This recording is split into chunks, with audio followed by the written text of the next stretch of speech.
আসসালামু আলাইকুম, welcome to sweeties cooking house. আজকে আমি দেখাবো সহজ একটি সেমাইকে আবার স্পেশাল করে কীভাবে রান্না করা হয়।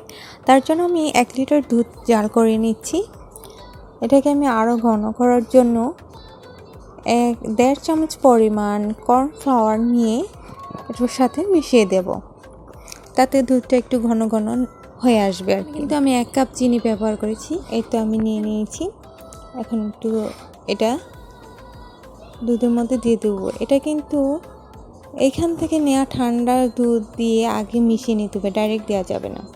এদিকে আমি লাচ্ছা সেমাই নিয়েছি, এটা আমি এখন প্যানের মধ্যে ভেজে নেব। এটাতে আর এক্সট্রা করে ঘি দেইনি, কারণ এটা ভাজার সময় এমনিতেই তেল তেল হয়ে যায়।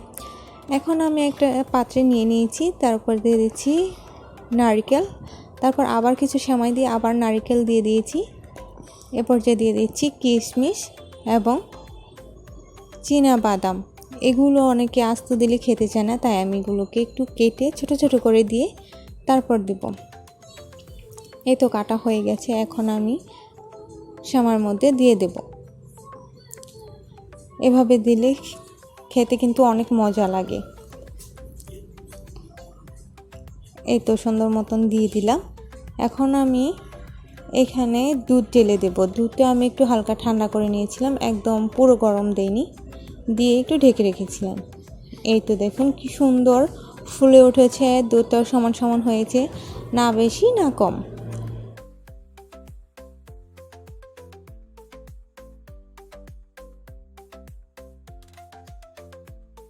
দেখুন কত সুন্দর লোভনীয় লাগছে। এখন আমি এখান থেকে আপনাদের নিয়ে পরিবেশন করে দেখাচ্ছি আসলে দেখতে কতটা সুন্দর এবং কীরকম হয়েছে। একদম চেপে চেপে আছে বলে যে বুঝবেন এর মধ্যে দুধ নেই, আসলে আছে, সব কিছুই সমান সমান হয়েছে, না বেশি না কম। খেতেও খুব মজা হয়েছিল। ধন্যবাদ সবাইকে। দেখুন